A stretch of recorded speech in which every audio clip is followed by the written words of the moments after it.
ओम नमो भगवते वासुदेवाय। आप सभी को जन्माष्टमी पर्व की हार्दिक शुभकामनाएं। स्वागत है आप सभी का हमारे चैनल पर। आज के इस वीडियो में हम आपको सुनाएंगे भगवान श्री कृष्ण के जन्म की कथा। भगवान विष्णु ने कृष्ण के रूप में जब देवकी के गर्भ से अवतार लिया था, उस समय भाद्रपद मास के कृष्ण पक्ष की अष्टमी तिथि थी। मध्य रात्रि का समय था और रोहिणी नक्षत्र था। इन संयोगों में 16 कलाओं से परिपूर्ण भगवान श्री कृष्ण ने अवतार लिया था और इस अवतार के पीछे पृथ्वी का बहुत ही बड़ा आग्रह था, क्योंकि पृथ्वी कंस के पापों के बोझ से दबी जा रही थी।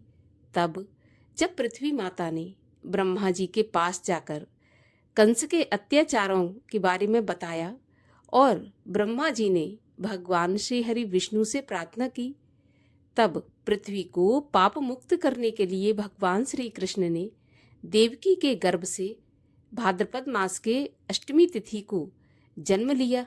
तभी से कृष्ण जन्माष्टमी का पर्व बड़ी ही धूमधाम से मनाया जाता है। इस दिन भक्तगण पूजा अर्चना करते हैं, व्रत रखते हैं, व्रत की कथा सुनते हैं, बड़ी ही धूमधाम से श्री कृष्ण जन्माष्टमी का पर्व मनाते हैं। आज के इस वीडियो में हम आपको जन्माष्टमी की कथा सुनाएंगे। अगर आपको कथा अच्छी लगे तो लाइक अवश्य कर दीजिएगा। आपके लाइक से हमें ये पता चलता है कि आपको हमारा वीडियो पसंद आया। और ऐसी ही सभी प्रकार की व्रत कथाएं सुनने के लिए चैनल को सब्सक्राइब करके बेल आइकन पर क्लिक अवश्य कर लीजिए। तो चलिए सुनाते हैं आपको भगवान श्री कृष्ण के जन्म की कथा। द्वापर युग में मथुरा नगरी में राजा उग्रसेन राज्य करते थे। उनके एक पुत्र था जिसका कंस नाम था। उग्रसेन जितने तपस्वी, दयालु, सहिष्णु और प्रजाप्रिय थे, कंस उतना ही पापी, दुराचारी और अधर्मी था। उसके अत्याचारों से प्रजा बहुत दुखी थी। उसने अपने पिता उग्रसेन को बंदी बनाकर कारागार में डाल दिया और स्वयं सिंहासन पर विराजमान हो गया। कंस की देवकी नाम की एक चचेरी बहन भी थी। वह उससे बहुत प्रेम भी करता था। उसने उसका विवाह राजा शूरसेन के पुत्र वसुदेव के साथ निश्चित कर दिया।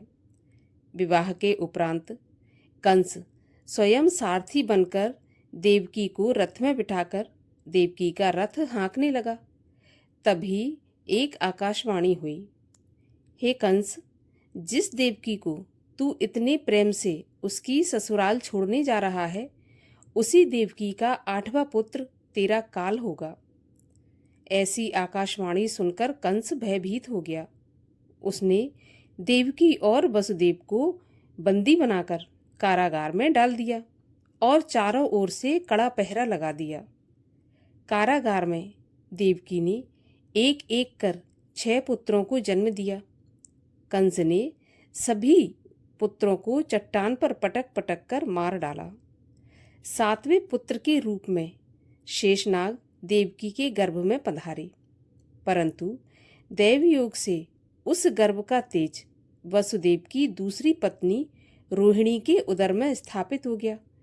देवकी का 7वां गर्भ गिर जाने से कंस अत्यंत प्रसन्न हुआ और वह बड़ी बेचैनी से उसके 8वें पुत्र की प्रतीक्षा करने लगा।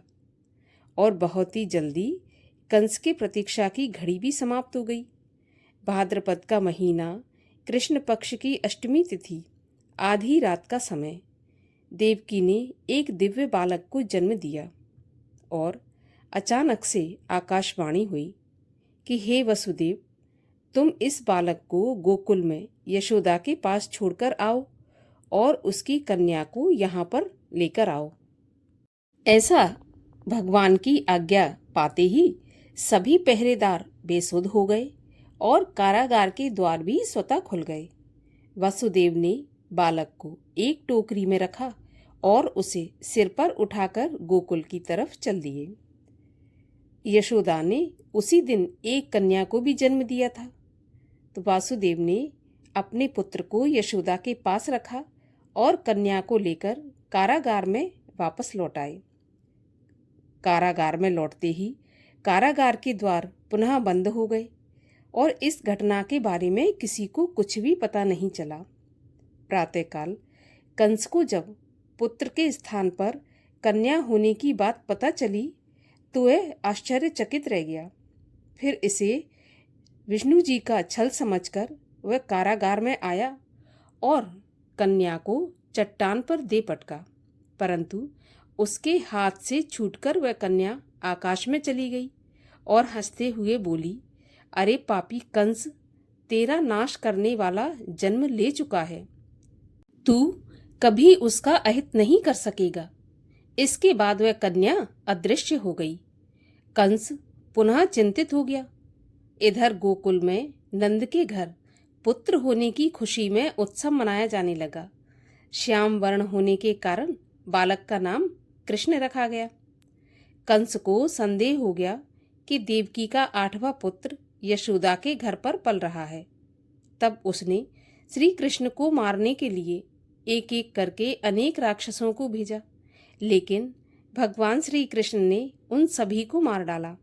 इससे कंस का संदेह और भी पक्का हो गया और उसे विश्वास हो गया कि जो यशोदा के घर में बालक है वही उसका काल है और देवकी का 8वां पुत्र है। तब उसने एक उपाय सोचा। उसने धनुष यज्ञ का आयोजन किया और श्री कृष्ण और बलराम को मथुरा में आमंत्रित किया।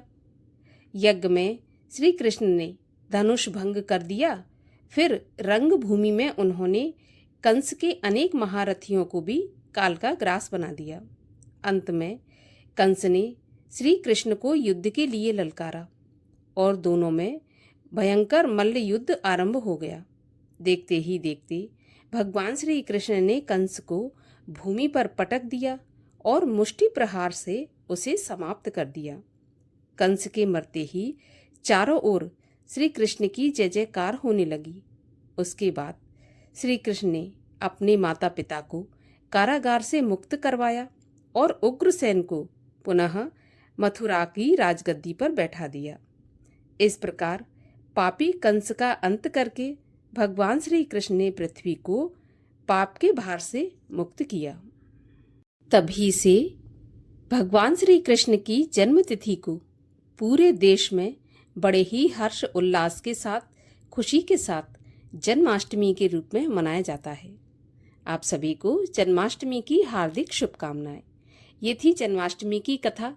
आपको कैसी लगी कमेंट बॉक्स में लिखकर अवश्य बताइए और सभी प्रकार की व्रत कथाएं सुनने के लिए चैनल को भी सब्सक्राइब अवश्य कर लीजिए।